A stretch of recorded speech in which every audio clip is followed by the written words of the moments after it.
Assalamualaikum warahmatullahi wabarakatuh. Perkenalkan, nama saya Acep Muhammad Rija Mutakin dengan nomor induk mahasiswa 11 2017 1004. Saya dari jurusan Pendidikan Agama Islam semester 6C. Di sini saya akan membuat suatu video menjelaskan skripsi yang berjudul Pengaruh Media Pembelajaran terhadap Hasil Belajar Al-Islam di SMA Muhammadiyah 1 Gisting, Kabupaten Tanggamus, tahun pelajaran 2019-2020. Yang mana skripsi ini dibuat oleh Saudari Widya Suci dengan nomor induk 1501010228. Beliau jurusan Pendidikan Agama Islam, Fakultas Tarbiyah dan Ilmu Keguruan, Institut Agama Islam Negeri atau IAIN, Metro tahun 1441 Hijriah atau 2020 Masehi. Yang pertama yang akan saya bahas adalah latar belakang masalah. Perkembangan ilmu pengetahuan dan teknologi saat ini semakin maju dan semakin mendorong usaha-usaha perbaikan terhadap pemanfaatan hasil-hasil teknologi terhadap proses atau jalannya pembelajaran. Situasi saat ini membuat seorang guru pendidik untuk mampu memanfaatkan dan menggunakan pengetahuan juga teknologi yang ada dalam melakukan kegiatan pembelajaran sehingga bisa mempengaruhi hasil belajar para peserta didik. Guru di sini mempunyai peran utama dalam memberikan pengetahuan atau kognitif, sikap dan nilai atau afektif, dan keterampilan atau yang disebut dengan psikomotor kepada anak-anak didik. Sedangkan dalam proses pembelajaran yang menjadi persoalan utama adalah metode dan media sarana pembelajaran yang sesuai dengan pokok pembahasan mata pelajaran yang dianggap efektif dan relevan dalam menyampaikan materi pembelajaran di kelas. Berdasarkan hasil ketika prasurvei yang peneliti lakukan di SMA Muhammadiyah 1 Gisting pada 9 November 2018 melalui wawancara yang peneliti lakukan kepada 10 peserta didik kelas 10. Ternyata pelajaran Islam pada umumnya tidak dianggap oleh peserta didik sebagai pelajaran yang sukar. Para peserta didik tidak pernah mengkategorikan mata pelajaran Al-Islam sebagai momok seperti halnya mata pelajaran matematika, fisika, bahasa Inggris, dan yang lainnya. Tetapi pada kenyataannya, nilai hasil belajar peserta didik pada mata pelajaran Al-Islam tidak lebih baik dari mata pelajaran yang dianggap sukar tersebut. Permasalahan ini muncul bukan hanya karena kemampuan dan motivasi belajar para peserta didik. Namun ketika peneliti menanyakan tentang sejauh mana media digunakan atau seringkah guru menggunakan media ketika pembelajaran berlangsung, para peserta didik tersebut mereka mengatakan bahwa dalam pembelajaran guru sangat jarang menggunakan media dalam pembelajaran. Dalam hal ini, kreativitas guru Al-Islam dalam mengelola pembelajaran mempunyai pengaruh yang sangat besar dalam meningkatkan hasil belajar peserta didik. Pembahasan selanjutnya adalah landasan teori. Yang pertama yaitu media pembelajaran. Di sini ada beberapa pendapat ahli mengenai media pembelajaran. Yang pertama adalah menurut pendapat Rayanda Ashar pada tahun 2012. Beliau mengemukakan media pembelajaran dapat dipahami sebagai segala sesuatu yang dapat menyampaikan atau menyalurkan pesan dari sumber secara terencana, sehingga terjadi lingkungan belajar yang kondusif, di mana penerimanya dapat melakukan proses belajar secara efisien dan efektif. Yang kedua adalah menurut Syaful Bahri, Jamarah, dan Azwan Zain. Beliau mengemukakan bahwa media pembelajaran adalah alat bantu apa saja yang dapat dijadikan sebagai penyalur pesan agar tercapai tujuan pembelajaran. Selanjutnya yaitu menurut Munadi. Beliau mendefinisikan Media pembelajaran adalah sebagai segala sesuatu yang dapat menyampaikan dan menyalurkan pesan dari sumber secara terencana, sehingga tercipta lingkungan belajar yang kondusif di mana penerima dapat melakukan proses belajar secara efisien dan efektif. Itulah pendapat para ahli tentang media pembelajaran. Landasan teori yang kedua adalah hasil belajar. Menurut Dimyati dan Mujiono, pada tahun 2006, hasil belajar ialah hasil yang dicapai dalam bentuk angka-angka atau skor setelah diberikan tes hasil belajar pada setiap akhir pembelajaran. Nilai yang diperoleh siswa menjadi acuan untuk melihat penguasaan siswa dalam menerima materi pelajaran. Menurut Surya Brata, pada tahun 2001, beliau mengemukakan beberapa fungsi penilaian dalam proses pendidikan, yaitu yang pertama dasar psikologis. Kenapa seperti itu? Karena secara psikologis, seseorang butuh mengetahui sudah sampai sejauh mana ia berhasil mencapai tujuannya. Masalah kebutuhan psikologis akan pengetahuannya mengenai hasil usaha yang telah dilakukannya dapat ditinjau dari dua sisi. Yang pertama dari segi anak didik, yang kedua dari segi pendidik itu sendiri. Selanjutnya adalah dasar didaktis.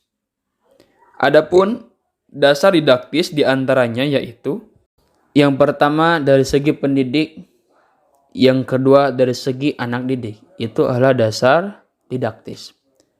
Selanjutnya adalah dasar administratif. Poin yang pertama dari dasar administratif yaitu memberikan data untuk dapat menentukan status siswa di kelasnya. Selanjutnya memberikan ikhtisar mengenai segala hasil usaha yang dilakukan oleh sebuah lembaga pendidikan. Yang selanjutnya merupakan inti laporan kemajuan belajar siswa terhadap orang tua atau walinya. Landasan teori yang ketiga adalah Al-Islam. Misbahuddin Jamal dalam bukunya Konsep Al-Islam dalam Al-Quran mengemukakan Al-Islam secara etimologi memiliki arti tunduk. Kata Islam berasal dari kata salima yang memiliki arti selamat. Dan dari kata ini terbentuk sebuah kata yaitu aslama yang berarti menyerahkan diri atau dengan kata lain tunduk dan patuh. Itulah pengertian Al-Islam secara etimologi menurut Misbahuddin Jamal. Dari landasan teori yang ketiga ini ada beberapa poin. Yang pertama adalah Al-Islam sebagai mata pelajaran PAI di SMA Muhammadiyah 1 Gisting, Kabupaten Tanggamus. Untuk memahami dan memaksimalkan pencapaian hasil belajar tersebut, maka sekolah dan guru dapat memaksimalkan penggunaan multimedia dalam pembelajaran. Tim dosen administrasi pendidikan di Universitas Pendidikan Indonesia mengemukakan, selain untuk memenuhi hasil belajar atau prestasi belajar, penggunaan multimedia dalam pembelajaran juga dapat menjadikan peserta didik sesuai dengan tujuan pendidikan agama Islam, yang tidak hanya berorientasi pada aspek pengetahuan saja, namun juga pada aspek pengalaman, yaitu aspek afektif. Dan diharapkan dapat mengembangkan bakat dan kemampuan peserta didik atau aspek psikomotorik secara optimal. Selanjutnya yang saya akan bahas adalah metode penelitian. Penelitian ini merupakan penelitian dengan menggunakan metode penelitian kuantitatif. Disebut dengan kuantitatif karena data yang terkumpul dalam penelitian ini dapat dianalisis dengan menggunakan analisis statistik. Menurut Margono, pada tahun 2010, penelitian kuantitatif yaitu suatu penelitian yang datanya berupa angka yang digunakan sebagai alat untuk menemukan sebuah keterangan. Sugiono pada tahun 2015 menjelaskan, penelitian deskriptif merupakan metode penelitian yang berusaha menggambarkan dan menginterpretasikan objek sesuai dengan apa adanya, tanpa bermaksud membuat kesimpulan yang berlaku untuk umum. Berdasarkan metode penelitian di atas, maka dalam penelitian ini menggunakan penelitian kuantitatif untuk mendeskripsikan pengaruh penggunaan media pembelajaran Al-Islam terhadap hasil belajar berdasarkan masing-masing variabel. Selanjutnya adalah hasil penelitian. Yang pertama, deskripsi lokasi penelitian. Lokasi penelitian yaitu terletak di SMA Muhammadiyah 1 Gisting, Kabupaten Tanggamus. Selanjutnya, deskripsi hasil penelitian dan pembahasan. Data yang akan dijelaskan yaitu data tentang media pembelajaran dan data hasil belajaran Al-Islam. Adapun data-data tersebut sebagai berikut. Yang pertama, analisis data tentang media pembelajaran. Berdasarkan angket yang telah disebarkan kepada responden sebanyak 46, kelas 10 IPA 1 dan kelas 10 IPS 3 pada tanggal 04 November 2019 pada pukul 8:30 dan pukul 10 waktu Indonesia bagian Barat. Maka penulis memasukkan dalam bentuk angka yang ketentuannya sebagai berikut. A. Jawaban A diberi skor 5. B. Jawaban B diberi skor 4. C. Jawaban C diberi skor 3. D. Jawaban D diberi skor 2. Dan yang terakhir, jawaban E diberi skor 1. Untuk mengetahui data tentang seberapa besar pengaruh media pembelajaran terhadap hasil belajar Al-Islam, penulis menggunakan angket yang disebarkan kepada objek yang menjadi sampel penelitian sebanyak 46 peserta didik yang diambil secara acak. Selanjutnya adalah analisis data hasil belajar. Adapun data prestasi belajar peserta didik diambil dari nilai rapot peserta didik kelas 10 SMA Muhammadiyah 1 Gisting. Data nilai rapot tersebut penulis disajikan dalam bentuk tabel yaitu sebagai berikut. Nomor 1, nama responden Fitri Puja Ivanka, nilai 80. Nomor 2, Ica Putri Nur Silawati, nilai 80. Selanjutnya Rizky Gunardi, nilai 78. Selanjutnya Henny Pratika, nilai 83. Selanjutnya Muhammad Nabal Fatih, nilai 86. Selanjutnya Yusuf Arif dengan nilai 78. Selanjutnya Reki Oktariansyah dengan nilai 80. Selanjutnya Desta Ade Abelian dengan nilai 84. Selanjutnya ada Luksi Kurnia dengan nilai 85. Bagas Wahyudi dengan nilai 81. Nazwarania dengan nilai 86. Dila Yulia dengan nilai 83. Pradi Paritka dengan nilai 85. Dito Armana nilai 81. Ihsan Sanjaya dengan nilai 84. Selanjutnya yaitu Rizky Aditya dengan nilai 82. Diki Ismail dengan nilai 79. Muhammad Raihan dengan nilai 82. Alvaria Geza dengan nilai 80. Ahmad Nur Rahman dengan nilai 88. Dwi Aditya dengan nilai 87. Dan Ferry Setiawan dengan nilai 82. Selanjutnya ada Sarif Hidayat dengan nilai 79, Mega Aulia nilainya 80, Nazwa Syara dengan nilai 79, Nabila Zuhri dengan nilai 80, Bani Mutakin dengan nilai 80, Azam Faiz dengan nilai 82, Asam Sodikin dengan nilai 81. Selanjutnya ada Sonia Eka dengan nilai 80, Rahman Fauzi dengan nilai 82, ada Rida Nursania dengan nilai 85, Sinta Nur Padilla nilainya adalah 84, Raza Aidan Dafa nilainya adalah 88, Dendra Fatril Firdaus dengan nilai 81, dan Riza Mutakin dengan nilai 80. Selanjutnya ada Fitri Puja Ivanka dengan nilai 90, Ica Putri Nur Silawati dengan nilai 82, Rizky Gunardi nilainya 80, Henny Pratika dengan nilai 81, Muhammad Nabal Fatih dengan nilai 83, Yusuf Arif dengan nilai 84, Reki Oktariansyah dengan nilai 75, Desta Ade dengan nilai 80, Mega Aulia dengan nilai 89, Najwa Syara dengan nilai 82.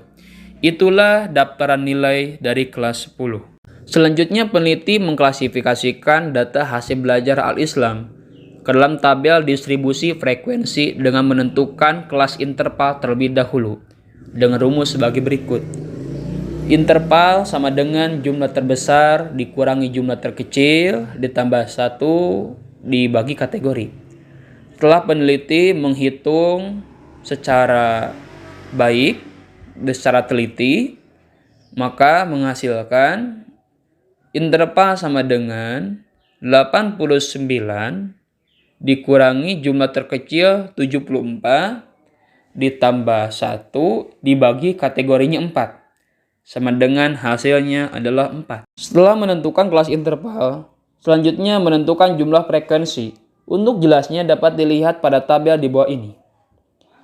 Yang pertama, interval kelas yang memiliki nilai 87 sampai 90 sebanyak 5 orang dengan kriteria baik persentase 11%. Yang memiliki nilai 83 sampai 86 sebanyak 12 orang.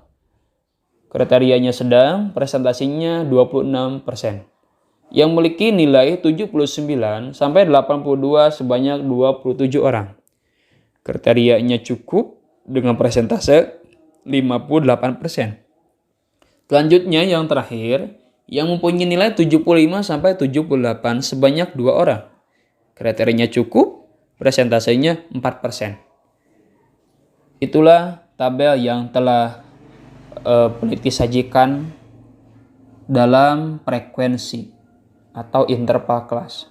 Berdasarkan data di atas, dapat penulis uraikan bahwa sebanyak 5 orang atau 11% dari peserta didik tergolong kategori mendapatkan nilai yang baik. Sebanyak 12 orang atau 26% peserta didik mendapatkan nilai yang sedang. Dan sebanyak 27 orang atau 59% peserta didik tergolong kategori mendapatkan nilai cukup. Serta sebanyak 2 orang atau 4% dari peserta didik tergolong kategori mendapatkan nilai yang kurang. Dari penelitian ini, berdasarkan hasil kuesioner atau angket yang telah diberikan kepada 40 responden di SMA Muhammadiyah Gisting pada kelas 10, diketahui bahwa terdapat faktor negatif dari media pembelajaran. Maksudnya, dari hasil analisis yang dilakukan penulis, bahwa dari pengolahan data tentang media pembelajaran berupa angket dengan data belajar berupa Langer atau nilai hasil semester, diketahui hasil akhir C kuadrat yang didapat sebesar 7,276. Artinya, hipotesis alternatif atau HA dalam penelitian ini ditolak. Atau dengan kata lain, dugaan awal bahwa ada pengaruh antara media pembelajaran terhadap hasil belajar Al-Islam ini tidak benar. Ketika HA ditolak, maka berarti HO pada penelitian ini diterima.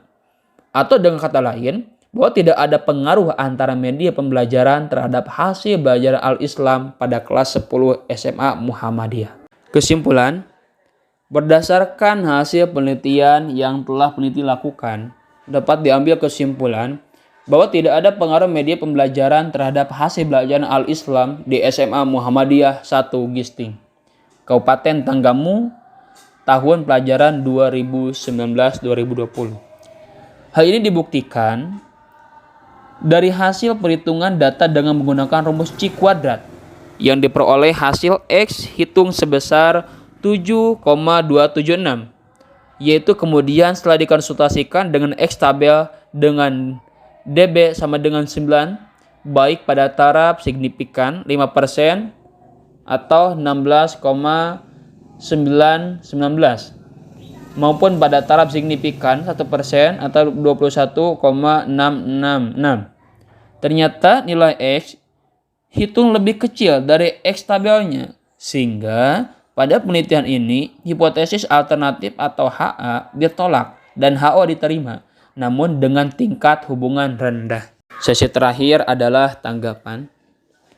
Pada akhir tugas ini saya akan menanggapi skripsi ini dengan mencoba memberikan beberapa saran yang berkaitan dengan pengaruh media pembelajaran terhadap hasil belajar Al-Islam di SMA Muhammadiyah 1 Gisting, Kabupaten Tanggamus, tahun pelajaran 2019-2020. Di sini saya akan memberikan 2 tanggapan atau 2 saran.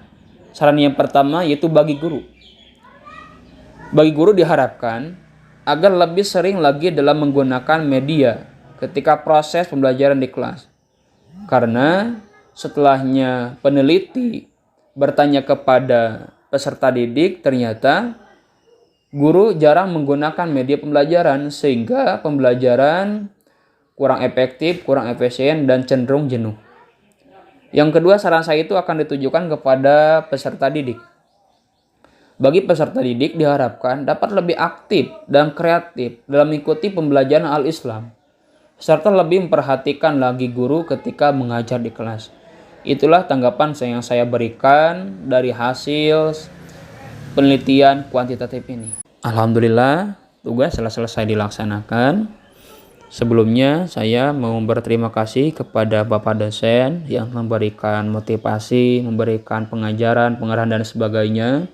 Mudah-mudahan ilmu yang Bapak berikan kepada saya bermanfaat untuk saya dan saya bisa mengamalkannya. Dan saya juga mohon maaf kepada Bapak dosen apabila tugas ini banyak sekali kekurangan, baik dalam segi pengetikan, pembuatan PowerPoint, ataupun dalam penjelasan, karena memang saya masih dalam tahap belajar. Terima kasih banyak kepada Bapak dosen. Saya akan tutup tugas ini dengan membaca doa kifaratul majlis. Subhanakallahumma bihamdika asyhadu an la ilaha illa anta astaghfiruka wa atubu ilaik. Terima kasih. Wassalamualaikum warahmatullahi wabarakatuh.